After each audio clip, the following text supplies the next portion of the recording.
আমরা দীনদয়াল উপাধ্যায়জির দর্শন নিয়ে আলোচনা শুরু করেছি।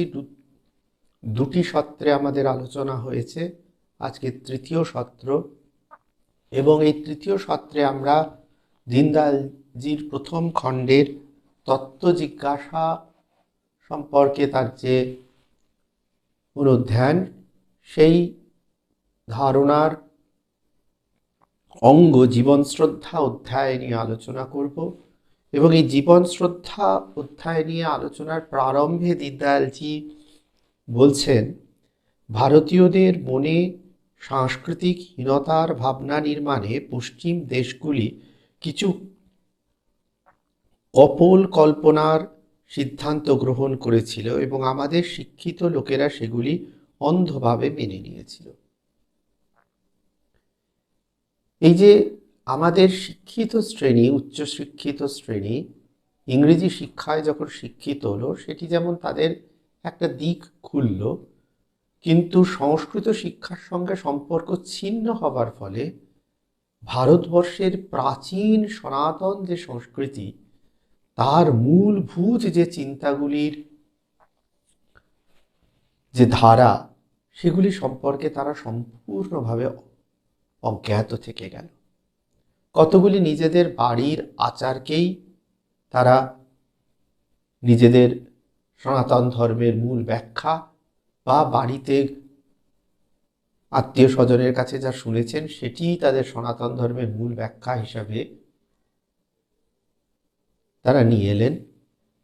আর সেকেন্ডারি সোর্স থেকে কিছু পড়াশুনো করে, অর্থাৎ সাহেবরা সনাতন ধর্ম সম্পর্কে যা বলেছেন, ইংরেজি শিক্ষিত মানুষজন সনাতন ধর্ম সম্পর্কে যা বলেছেন সেটি সম্পর্কে পড়াশুনো করে একটি ধারণা তৈরি করে আমাদের তার উপর ভিত্তি করেই বক্তব্য রাখা শুরু করলেন। এবং এই বক্তব্যগুলো যেহেতু সাহেবদের কাছে সমাদৃত, তাদের অত্যন্ত বড় বড় বিশ্ববিদ্যালয়ে সেই বক্তব্যগুলোই গৃহীত হতে শুরু করলো। সেই বিশ্ববিদ্যালয়গুলি সেই বক্তব্যগুলির পক্ষে স্কলারশিপ, ফেলোশিপ দিয়ে তাদের সমৃদ্ধ করলো। তার ফলে একটি জাল রচনা হলো, যে জালটি হচ্ছে ভারতবর্ষে সনাতন ধর্ম সংস্কৃতি সম্পর্কে সন্দেহ তৈরি করা, তাকে হীনভাবে দেখানো এবং তাকে এক কুসংস্কারাচ্ছন্ন বলয় হিসাবে ক্রমশ মানুষের মনস্পট থেকে সরিয়ে দেওয়া। আমরা দেখেছি বিশ্বের বিভিন্ন দেশে যখন আক্রমণকারী কাছে আক্রান্ত আত্মসমর্পণ করেছে, তাদের নিজের প্রাচীন ধর্ম সংস্কৃতিকে ভুলে গিয়ে আক্রমণকারী ধর্ম সংস্কৃতি গ্রহণ করে দুজনে সম্পৃক্ত হবার চেষ্টা করেছে, তখনও এই হীনমন্যতাই আক্রমণকারীরা আক্রান্তর মনুষ্য মন্দিরে প্রতিষ্ঠা করতে চেষ্টা করেছে। এবং সেই চেষ্টাই দীর্ঘ 1000 বছর ধরে, যখন ভারতবর্ষ আক্রমণকারীদের অধীনে ছিল, তখন এই চেষ্টা বিভিন্নভাবে হয়েছে। তাদের ধর্মস্থানগুলিকে দখল করে, তাদের চিন্তন বলয়ে প্রভাব বিস্তার করে, ক্রমশ সনাতন সংস্কৃতির সঙ্গে তাদের সম্পর্কটা ভুলিয়ে দেওয়া এবং গুলিয়ে দেওয়ার মধ্যে দিয়ে যাত্রা শুরু করেছেন।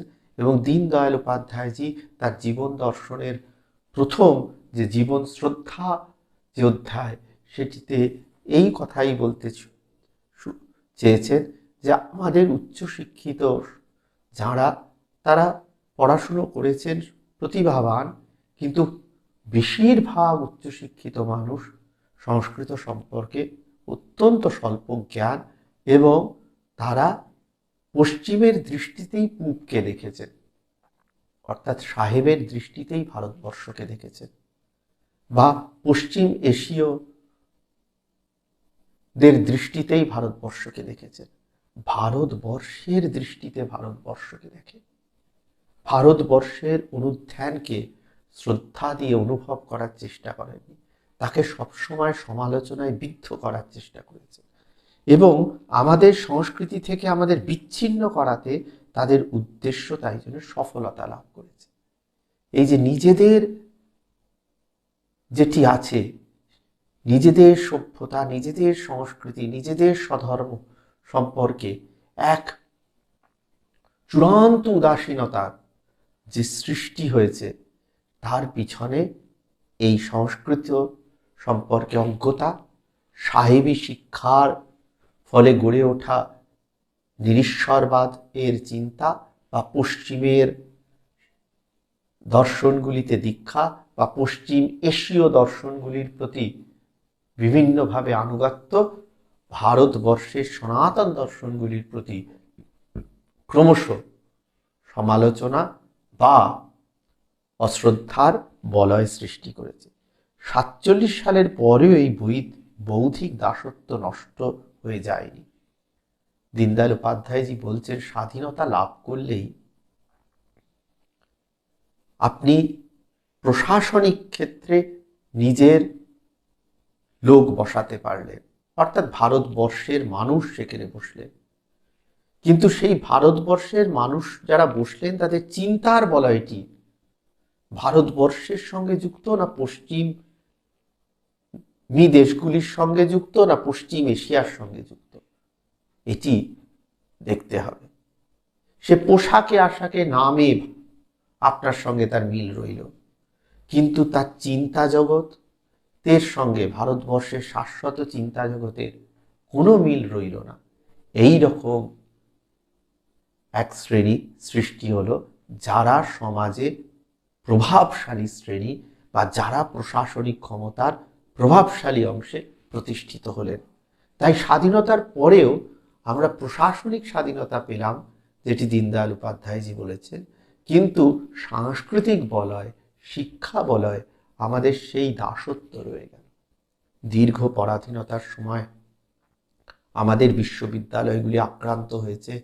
বিশ্ববিদ্যালয়ে স্থিত বইপত্র পুঁথি তা সম্পূর্ণ অগ্নিদগ্ধ করে ভস্মীভূত করা হয়েছে। ফলে অতীতের সঙ্গে বর্তমানের যে স্বাভাবিক যোগসূত্র, সেগুলি নষ্ট হয়েছে। প্রচুর প্রাচীন পুঁথি নষ্ট হয়ে গেছে, প্রচুর প্রাচীন পুঁথি বিদেশে চলে গেছে, তিব্বতে অন্যত্র। সেখান থেকে কিছু আনা সম্ভব হয়েছে, সব আনা সম্ভব হয়নি। এবং তিব্বত চীনের আগ্রাসনে পড়ার পরে সেই সব পুঁথি নিরীশ্বরবাদ নাস্তিক দর্শনের অধীনে পড়ে সেসব পুঁথির তিব্বতেও যথেষ্ট ক্ষতি হয়েছে। তাই যেটি দেখা গেছে যে দীর্ঘ সময় ধরে এক কুহক রচনা করা হয়েছে প্রাচীন ধর্ম সংস্কৃতি সম্পর্কে। দীনদয়াল উপাধ্যায়জি বলছেন, সাহেব বাক্য প্রমাণ্যম, এই ছিল শিক্ষিত মানুষের মনে। অর্থাৎ এই যে সাহেব যা বলল সেটিই সত্যি, সাহেব যা বলল সেটিই প্রমাণ্য, সেটির ওপর দাঁড়িয়েই নিজেকে বিচার করা। দীর্ঘ মনোজগতে এই বিদেশের প্রভাবের ফলে এই জিনিসটি তৈরি হয়েছে। সাহেবদের প্রতিপাদিত সিদ্ধান্তের বিরুদ্ধে বলা প্রতিগামিতার লক্ষণ বলে মনে করা হতো। অর্থাৎ সাহেব যা বলেছে সেটি হচ্ছে প্রগ্রেসিভ, সেটি হচ্ছে সামনের দিকে এগিয়ে যাওয়া। সেটির আপনি যেমনি অন্য কোনো কথা বলবেন বা সেটি সম্পর্কে যদি কোনো বিরুদ্ধ মত আপনি দেন, সেই সময়ই আপনাকে ব্র্যাকেট করে দেওয়া হবে যে আপনি পুরাতনপন্থী, আপনি রক্ষণশীল, আপনি পিছনের দিকে হাঁটছেন। কিন্তু সনাতন যে সত্য, তার অতীত বর্তমান ভবিষ্যৎকে আবৃত করে রাখার যে শাশ্বত সনাতন ধারা, সেটিকে হৃদয় দিয়ে অনুভব করার, মস্তিষ্ক দিয়ে উপলব্ধি করার কোনো প্রচেষ্টাই রইল না। ফলে যে হলো, এই পরিস্থিতিতে প্রতিগামী ছাপ পড়তে পারে জেনেও যারা দৃঢ়তার সহকারে পশ্চিম তত্ত্বের মুখোশ খুলে দিয়েছিলেন, সমগ্র বিশ্বের এইরকম কিছু ব্যক্তির মধ্যে পণ্ডিতজি ছিলেন একজন। অর্থাৎ এই রকম একটি যখন প্রতিষ্ঠিত বলয় তার প্রতিস্পর্ধী হয়ে দাঁড়ানো অত্যন্ত শক্তিশালী চরিত্রের মানুষ না হলে অসম্ভব। পণ্ডিত দীনদয়াল উপাধ্যায়জি এই রকম শক্তি সম্পন্ন মানুষ ছিলেন, যার ফলে এই প্রতিষ্ঠিত যে ধারা, এই প্রতিষ্ঠিত ধারার প্রতিস্পর্ধী শক্তি হয়ে দাঁড়াবার মথো অনুপ্রেরণা তিনি অন্তর থেকে উপলব্ধি করেছিলেন। আজ কল্পনা করা যাবে না সেই সময় এই সব কত সাহসের কাজ ছিল। তিনি যে সময় এই সব কথা বলছেন, সেই সময় এই সব কথা বলা যে কত কঠিন ছিল, সেগুলি এখন কল্পনা করাও খুব দুরূহ হয়ে পড়বে। কিন্তু রাষ্ট্রের মঙ্গলের জন্য তিনি পশ্চিম দেশের এই মিথ্যাচারকে উন্মুক্ত করার চেষ্টা করেছিলেন। অর্থাৎ ভারতবর্ষের মানুষের ভারতবর্ষীয় যে ধারা, সেগুলির প্রতি শ্রদ্ধাবোধ যাতে জাগ্রত হয়, সে চেষ্টায় তিনি ব্রতী হয়েছিলেন। এবং পশ্চিম দ্বারা বৌদ্ধিক ক্ষেত্রে এই যে কুহক রচনা করা হয়েছিল, এই রাহুবলয় রচনা করা হয়েছিল, এটি থেকে কি করে বেরিয়ে আসা যায়, এটি থেকে কি করে সত্যকে চেনা যায়, সেই ধারাটিও তিনি আমাদের বোঝাতে সক্ষম হয়েছিলেন। নমুনা হিসাবে ইংরেজদের কেবল একটি সিদ্ধান্ত নেওয়া যাক, আমরা ইংরেজরা আক্রমণকারী হলে হিন্দুরাও এখানের মূল বাসিন্দা নয়। সাহেবরা এসে প্রথম যেটা শুরু করলেন যে আর্যরা বাইরে থেকে এসেছিল, এবং সেই তত্ত্বকে প্রতিষ্ঠা করার জন্য স্বাধীনতার পরেও একদল ঐতিহাসিক চেষ্টা কিছু কম করেননি। স্বামী বিবেকানন্দ আর্যরা বাইরে থেকে এসেছিল এই তত্ত্ব স্বীকার করেননি। ঋষি অরবিন্দ আর্যরা বাইরে থেকে এসেছিল এ তত্ত্ব স্বীকার করেননি। ঋষি বঙ্কিমচন্দ্র এ তত্ত্বের সঙ্গে সহমত ছিলেন না। কিন্তু দীর্ঘ সময় ধরে ইরফান হাবিব, রমিলা থাপার এবং তাদের সঙ্গে সহমত রাখেন যেসব ঐতিহাসিকরা, তারাচাঁদ, সতীশচন্দ্র, বিপানচন্দ্র, এরা সকলেই এই আর্যরা বাইরে থেকে এসেছিল এই ধারাটিকে প্রতিষ্ঠা করার চেষ্টা করলেন। এরা প্রত্যেকেই বাম এবং উদারপন্থী ঐতিহাসিক বলে পরিচিত। কিন্তু এর ধারার সঙ্গে আর্যরা বাইরে থেকে এসেছিল এটি জোর করে কিন্তু স্যার যদুনাথ সরকার, রমেশচন্দ্র মজুমদার, নীলকান্ত শাস্ত্রী, রাখাল দাস ব্যানার্জি, নিহার রঞ্জন রায় এরা কিন্তু বলেননি। এবং এদের বইপত্রগুলো তাই জন্য ধীরে ধীরে শিক্ষা জগৎ থেকে দূরে সরিয়ে দেওয়া হলো, যাতে একটি মতই প্রতিষ্ঠিত থাকে যে তারা বাইরে থেকে এসেছিল। আর্যরা যদি বাইরে থেকে আসবে, তারা কোথা থেকে এসেছিল?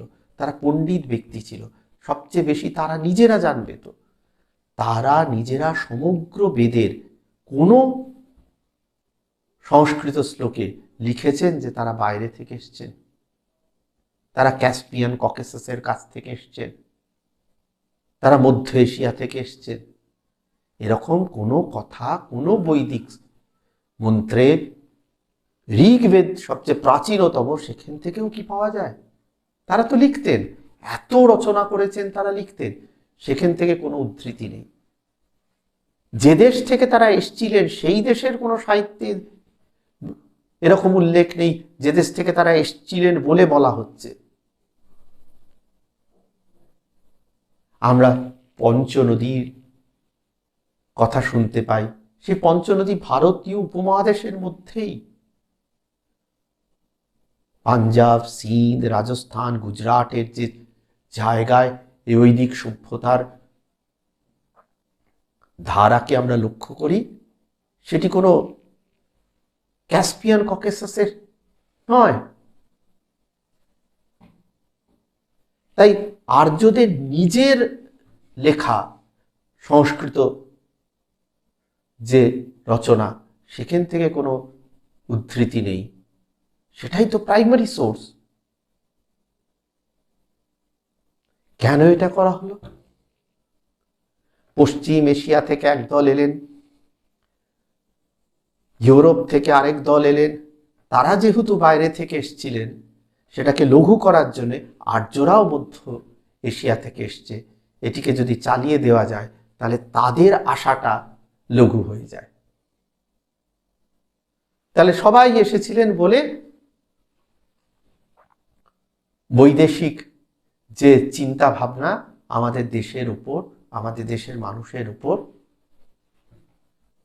চাপিয়ে দেওয়া যায় এই ছলনার আশ্রয়, যাতে দীর্ঘ সময় ধরে ভারতবর্ষের হিন্দু সমাজই নিজেদের মধ্যে বিতর্কে ব্যস্ত হয়ে যায়। একদল বলবে না, আর্যরা ভারতবর্ষেই ছিল, আরেক দল বলবে না, আর্যরা বাইরে থেকে এসেছিল। অর্থাৎ বিতর্কটা ঘরের মধ্যেই রচনা করে দাও, যাতে এই কুহকের মধ্যেই হিন্দু সমাজ ব্যতিব্যস্ত হয়ে থাকে, এই কুহকের মধ্যেই তাদের কালক্ষেপ হয়। তাই দীনদয়াল উপাধ্যায়জি বলছেন, আসলে আমরা উভয়ই এই ভূমিতে সমানভাবে বিদেশি, এই তত্ত্বটিকে প্রতিষ্ঠা করার চেষ্টা হলো।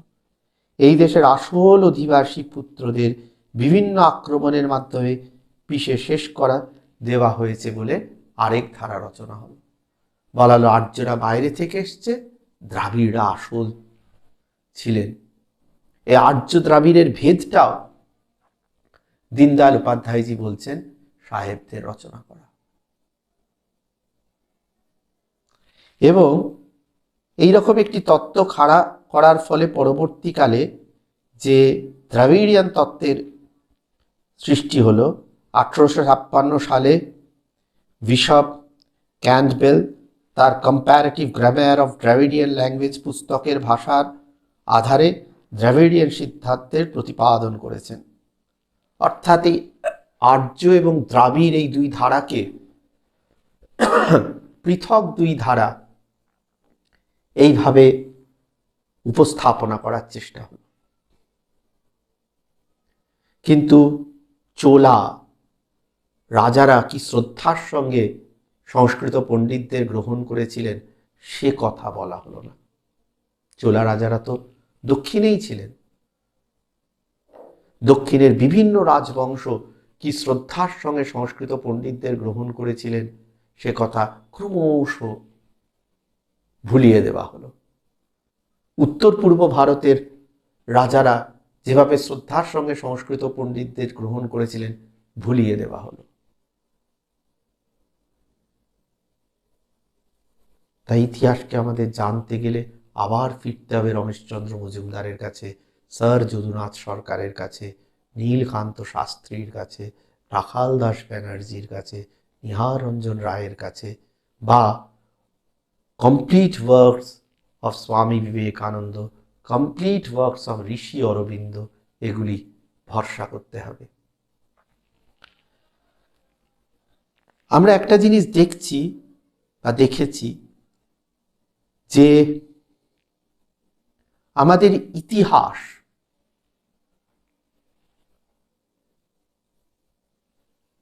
যেভাবে গুরুত্বের সঙ্গে, যেগুলি সহজ পাঠ্য ইতিহাস সকলের জন্য, স্পেশালাইজড লেভেলে গিয়ে যখন পড়াশুনো করছেন, কেউ এনশিয়েন্ট ইন্ডিয়া নিয়ে, কেউ মেডিয়েভাল ইন্ডিয়া নিয়ে, কেউ মডার্ন ইন্ডিয়া নিয়ে, সে কথা বলছি না।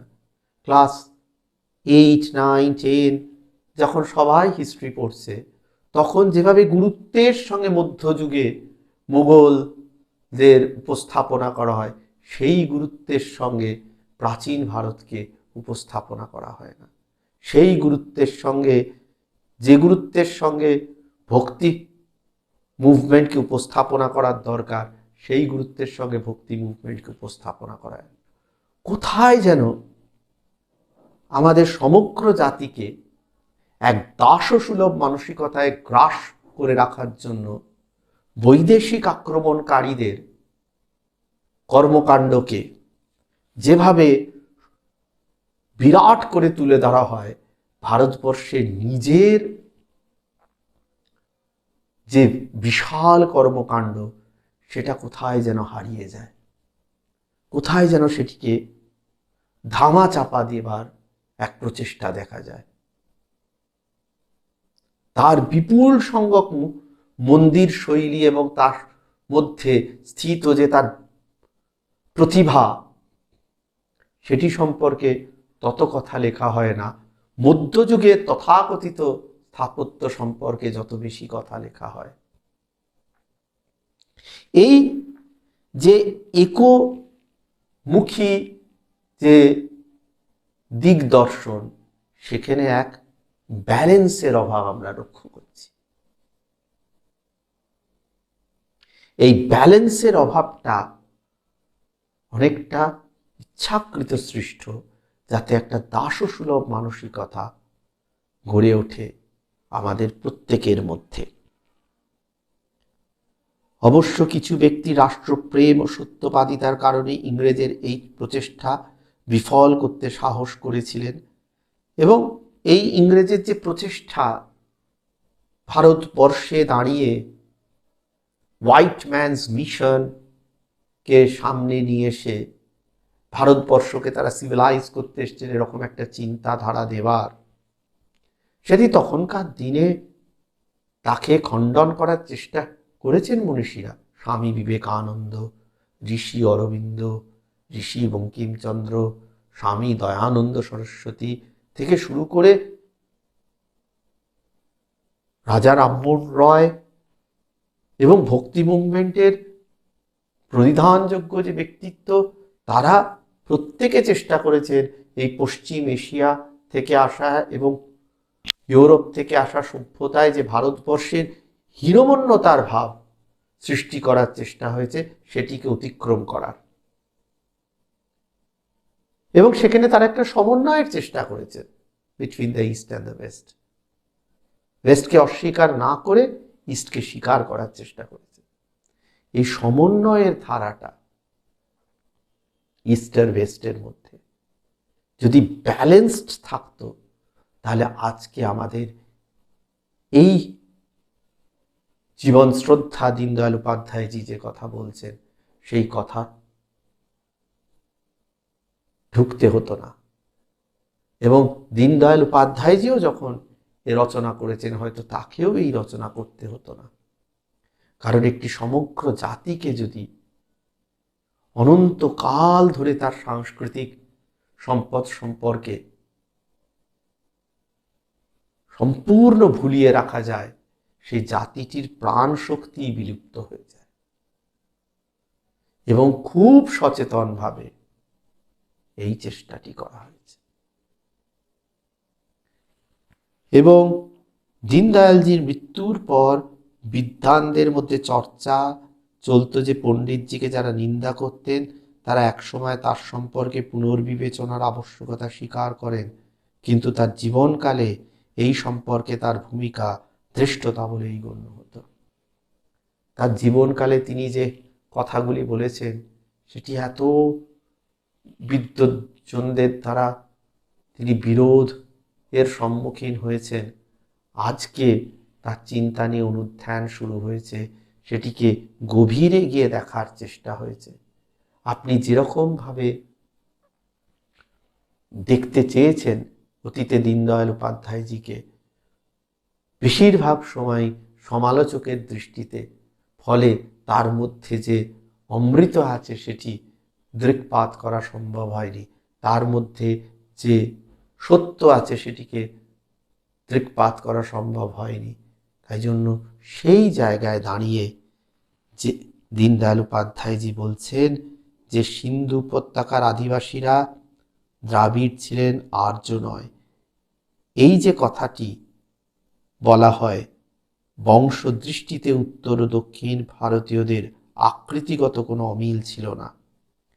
আপনি যদি দেখেন, এখন নতুন একটা স্টাডি করতে গিয়ে আমি আপনাকে বলি, আমি একটা ব্যক্তিগত উদাহরণ দিয়ে বলছি যাতে বুঝতে সুবিধে হয়। আমি কায়স্থ, হিন্দু সমাজের মধ্যে কায়স্থ জাতি। আমরা এই কায়স্থ জাতির যখন গতি প্রকৃতি নিয়ে রিসার্চ করতে লাগলাম, কায়স্থ এনসাইক্লোপিডিয়া লিখতে শুরু করলাম, তখন দেখলাম যে দক্ষিণেও কায়স্থ সমাজ আছে। আমরা ভাবতাম শুধু উত্তর ভারতে কায়স্থ সমাজ আছে, বিহারে আছে, উত্তরপ্রদেশে আছে, পশ্চিমবঙ্গে আছে মূলত। তারপর মধ্যপ্রদেশে তো অবশ্যই আছে, সেখান থেকে তার আদি সূত্র পাওয়া গেছে উজ্জয়ন থেকে। কিন্তু দক্ষিণ ভারতে আছে, তামিলনাড়ুতে কায়স্থদের যে আদি পুরুষ চিত্রগুপ্তের মন্দির আছে, সেখানে দৈনিক পুজো হয় এবং সেখানকার কায়স্থ সমাজ সে পুজো করে।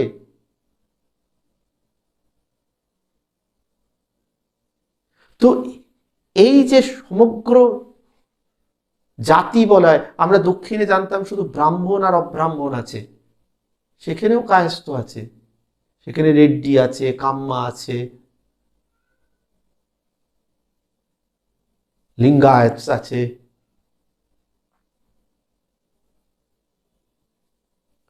তো এই যে আমাদের মধ্যে মিলনের যে সূত্রগুলো, সেগুলিকে উপেক্ষা করে আমাদের মধ্যে বিরোধের যে সূত্রগুলো, সেগুলোকে প্রাধান্য দিয়ে যে সোশ্যাল ইঞ্জিনিয়ারিং তৈরি করা, সেটি দীর্ঘ সময় ধরে হয়েছে। আমরা কোথায় একে অপরের সঙ্গে এক, সেটি কম করে দেখিয়ে, সেটিকে লঘু করে দেখিয়ে, কোথায় একে অপরের সঙ্গে ভিন্ন, সেটিকেই গুরু করে দেখিয়ে, সেটিকেই প্রধান করে দেখিয়ে যে রাজনীতির বলয়ের সৃষ্টি করা হয়েছে, সেটি সোশ্যাল ইঞ্জিনিয়ারিং এর মাধ্যমে ভারতবর্ষের বৃহত্তর যে সমাজ, সেই সমাজকে খণ্ড বিখণ্ড করার যে পশ্চিমী ধারা, সেই ধারার সঙ্গে পশ্চিমী যে অধ্যয়নে রাজনীতির যে রূপরেখা তৈরি হলো, সেই রূপরেখা বৃহত্তর সমাজকে খণ্ডিত করল। দীনদয়াল উপাধ্যায়জি এই বৃহত্তর সমাজের কোথায় ঐক্যের টান, সেটিকে অনুসন্ধান করলেন এবং কিভাবে ভারতবর্ষের সম্পর্কে ভারতবাসীর শ্রদ্ধা জন্মায়, তিনি তার জীবন শ্রদ্ধা অধ্যায় সেটি ব্যাখ্যা করলেন। আজকে এটুকুনি থাক, আমরা আবার চতুর্থ সত্রে আরো বিশাল লতার সঙ্গে আরো গভীরে গিয়ে আলোচনা করব। আপনারা সকলে ভালো থাকবেন। নমস্কার।